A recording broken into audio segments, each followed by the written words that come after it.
Hello everyone, আসসালামু আলাইকুম। সবাইকে প্রীতি ও শুভেচ্ছা জানিয়ে শুরু করছি আজকের এই ভিডিও।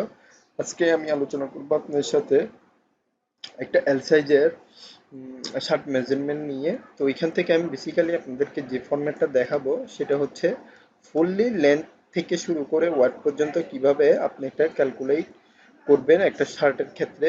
তো আমি পরবর্তী শীটের মধ্যে গিয়ে এখানে আগে লিখবো হচ্ছে কালার, তারপরে লিখবো হচ্ছে ইউনিট, তারপরে হচ্ছে সাইজ।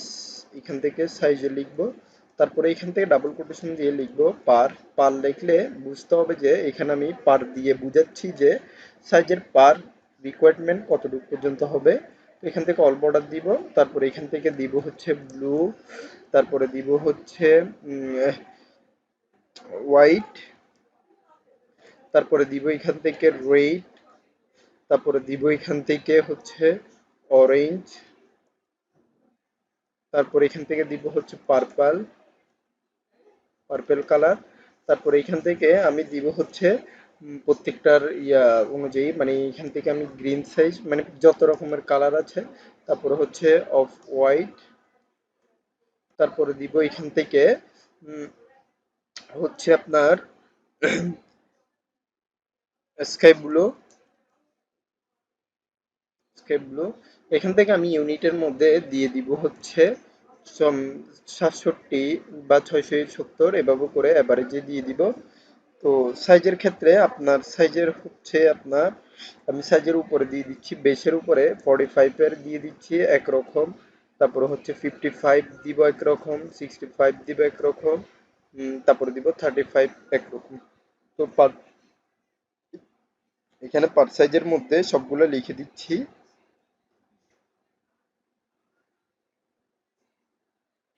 কালার শেডিং দিব, এখান থেকেও অন্য কালার শেডিং, এখান থেকে অন্য কালার শেডিং। তো এখান থেকে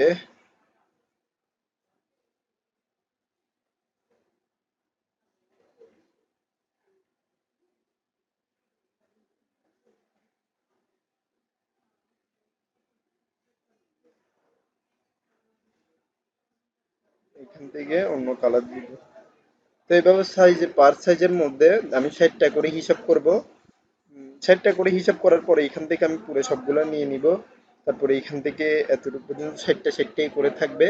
তো বেসিক্যালি আমার এখান থেকে আমি সবগুলার আলাদা আলাদা ডিফাইন নেমগুলা দিয়ে দিব, যাতে করে আমার শিট 2 এর মধ্যে মেজারমেন্টগুলা লিখতে সুবিধা হয়। তার আগে আমি এখান থেকে শিট 2 এ চলে যাচ্ছি, এখান থেকে আমি লিখে নিব মার্জিন সেন্টার করে। এখান থেকে লিখব হচ্ছে shirt measurement, measurement in Excel. তো এখান থেকে ফরম্যাট দিয়ে প্রত্যেকটা ফরম্যাটের মধ্যে আমি একটা কালার শেডিং দিচ্ছি।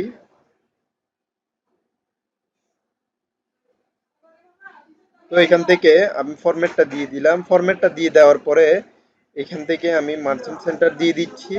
তারপরে এখান থেকে আমি এখানে অল বর্ডার দিয়ে দিচ্ছি। এখান থেকে তারপর আমার মেজারমেন্টের উপরে বেস করে আমি একটা কালার দিচ্ছি, এখানে অন্য কালার দিব। অন্য কালারের মধ্যে আমি এখানে লিখে দিব যে ফরম্যাটটা, সেটা হচ্ছে আমার টোটাল এস্টিমেটটা আজকে আমি ক্যালকুলেট করে দিব। তাই আমি এখানে লিখবো total estimate, estimate, estimate in shirt. তো এখান থেকে আমার পুরো ফরম্যাটটা আমি বসিয়ে দিব। এখান থেকে পুরোটা নিয়ে জাস্ট লিখবো হচ্ছে আমার শার্ট, শার্টের কোড, মানে শার্টের কোডটা লিখে দিব, শার্টের কোড। দেন হচ্ছে এখান থেকে কালার, তারপরে এখান থেকে দিব হচ্ছে সাইজ,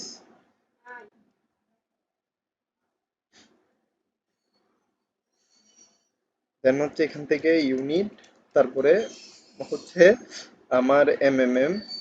সাইজের 4টা ঘর থাকবে এখানে। তো এখান থেকে আমি পুরোটা কালার দিব, অল বর্ডার দিব। অল বর্ডার দেওয়ার পরে এইখান থেকে আমি শার্টটা দিয়ে দিব।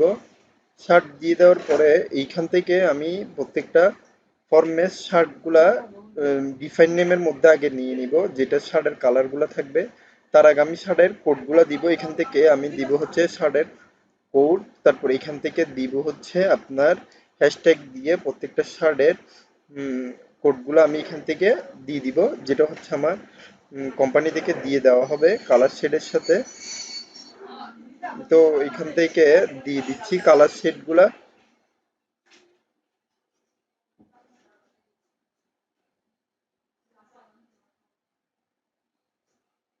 কালার শেডগুলা দিয়ে দেওয়ার জন্য আমার ফার্স্ট অফ অল এইখান থেকে আমি পুরোটা কপি করব। কপি করার পরে এখান থেকে ফর্মুলাতে যাব, তারপর ডিফাইন নেম, এখান থেকে আমি লিখবো হচ্ছে কালার, দেন ওকে দিব আগে। তারপর এখান থেকে আমি প্রত্যেকটা ফরম্যাটের উপরে ডেটাতে যাব, ডেটাতে গিয়ে ডেটা ভ্যালিডেশন, তারপরে হচ্ছে লিস্টিং, তারপরে হচ্ছে ইকুয়াল, লিখবো হচ্ছে কালার, ওকে।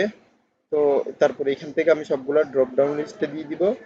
সবগুলাই সেম কালার না, আলাদা আলাদা থাকবে। ওইখানে হোয়াইট, দেন হচ্ছে এখান থেকে অরেঞ্জ, তারপরে হচ্ছে এগুলা হচ্ছে আপনার পার্পেল, তারপরে গ্রিন,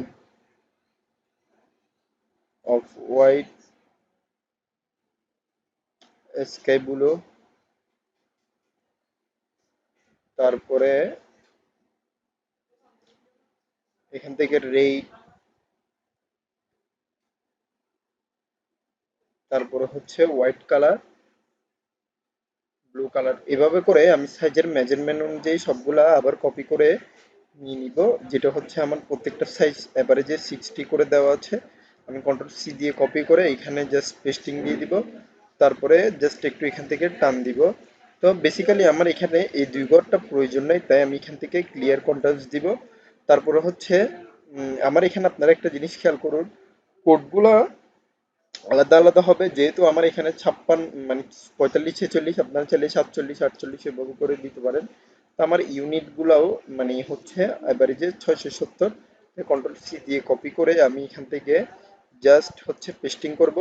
তারপরে এখান থেকে আমি যেগুলা নিব সেগুলো হচ্ছে আপনার 45-এরটা আগে নিব, এখান থেকে কন্ট্রোল সি দিয়ে কপি করে এখানে পেস্টিং করছি, কন্ট্রোল ভি দিয়ে। তারপরে এখান থেকে এভাবে নিব, তারপরে হচ্ছে আবার সাইজের উপর বেস করে প্রত্যেকটা ফরম্যাটে কন্ট্রোল সি দিয়ে কপি করে এখানে কন্ট্রোল ভি দিয়ে পেস্টিং করব। আচ্ছা, এখানে আপাতত 55 লিখে এভাবে করে ড্রপ ডাউন লিস্ট দিয়ে আমি এখানে পুরোটা টান দিচ্ছি।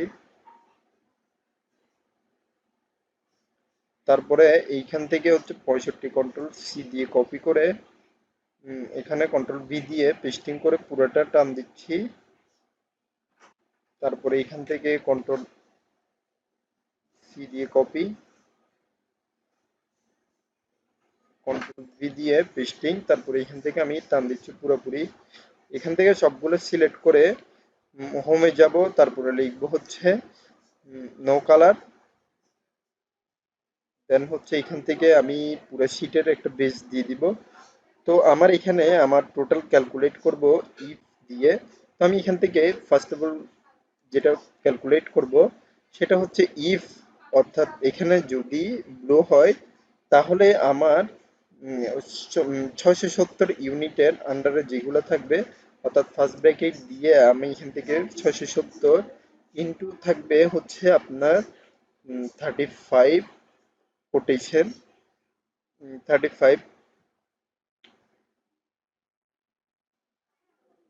35 কোটেশন আবার দিব হচ্ছে ইফ, দেন ফার্স্ট ব্র্যাকেট, দেন হচ্ছে আবার 670 থাকলে এখান থেকে ইনটু দিয়ে আমি দিব হচ্ছে 45 পার্সেন্ট। তারপরে আবার যদি এখান থেকে হচ্ছে ডিফাইন থাকে, অর্থাৎ এই ডিফাইনের মধ্যে যদি 55 থাকে তাহলে কি হবে, তাহলে আবার দিব হচ্ছে if, then first bracket, sorry এখান থেকে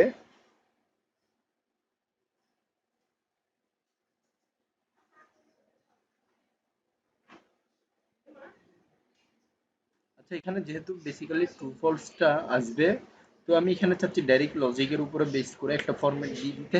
তাই আমি এখান থেকে লিখবো হচ্ছে ইফ, দেন ফার্স্ট ব্রেকেই এখান থেকে আমি ইউনিটটা নিব, দেন হচ্ছে আমি দিব হচ্ছে গ্রেটার দেন ইকুয়াল। এখানে যদি আমার 670-এর উপরে হয়ে থাকে, অর্থাৎ 670-এর বেস করে থাকে, 670 বেস, দেন হচ্ছে এখান থেকে আমার ফরম্যাটে হবে ডাবল কোটেশন, দেন হচ্ছে এখান থেকে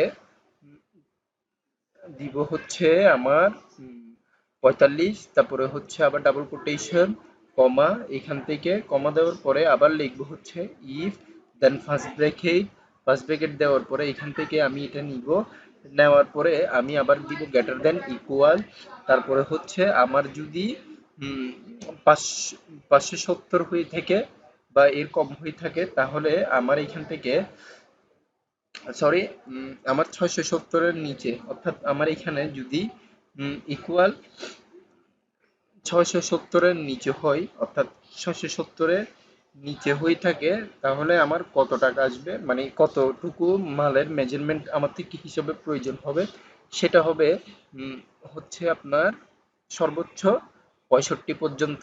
তো আমি এখান থেকে 65 দিয়ে ব্র্যাকেট মানে লিখে জাস্ট ব্র্যাকেট ক্লোজ দিয়ে এন্টার দিচ্ছি, এখান থেকে ইয়েস দিচ্ছি। এখানে দেখা যাচ্ছে টোটাল 45 আসছে, তার নিচে যদি এখন আমি এখান থেকে আপডেট করে দিই, অর্থাৎ এখান থেকে যদি আমি 570ও দিয়ে দিই, তাহলে এখান থেকে এইটার মেজারমেন্ট অনুযায়ী যেটা আসবে সেটা আমার এখানে ফরম্যাটটা বলে দিবে। তো এখান থেকে আমি দেখি যদি এখান থেকে ফরম্যাটটা বলে দেয়,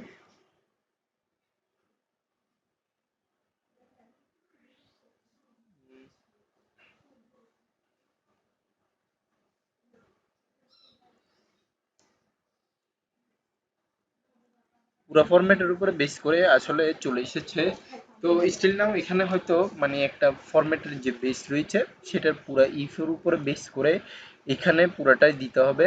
তো এটার ডিস্টেন্সটা আপনার পুরাটা মানে সিটের মেজারমেন্টের উপরে বেস করে আপনার এই ক্যালকুলেটটা করতে হবে। তো আমার এই ঘরটা আসলে দরকার ছিল এখানে, যেটা হচ্ছে আমি এখান থেকে কন্ট্রোল এক্স কাট করে এখান থেকে কন্ট্রোল ভি দিয়ে পেস্টিং করে জাস্ট এই জায়গা থেকে আমি পুরোটা টান দিব। তো তারপরে এখান থেকে আমি জাস্ট এইখানের মধ্যে বসাতে পারি, লিখবো হচ্ছে total total measurement, total measurement দিয়ে জাস্ট একটু এই জায়গা থেকে এখানে টান দিব, তারপরে আমার এখান থেকে অল বর্ডার দিব, তারপরে এইখান থেকে পুরাটা নিয়ে আমি অল বর্ডার দিব। তো আমার মোটামুটি বেসিক্যালি কাজ শেষ, এতটুকু পর্যন্ত আমি মোটামুটি কাজ শেষ করে ফেলেছি। তো আশা করি আপনারা বুঝতে পেরেছেন যে মেজারমেন্টের উপরে বেস করে প্রত্যেকটা ফরম্যাটেই যে ফরম্যাটটা দিতে হবে সেটার উপর আপনি জাস্ট লিখবেন, তারপর হচ্ছে ইফ কোটেশন দিয়ে এভাবে করে লিখে দিবেন, বাকি কাজ সম্পূর্ণভাবে হয়ে যাবে। তো আজকে ভিডিওটা এতটুকু পর্যন্ত, পরবর্তী ভিডিও আমি জানি এখানে শেষ করছি। ধন্যবাদ সবাইকে, আসসালামু আলাইকুম।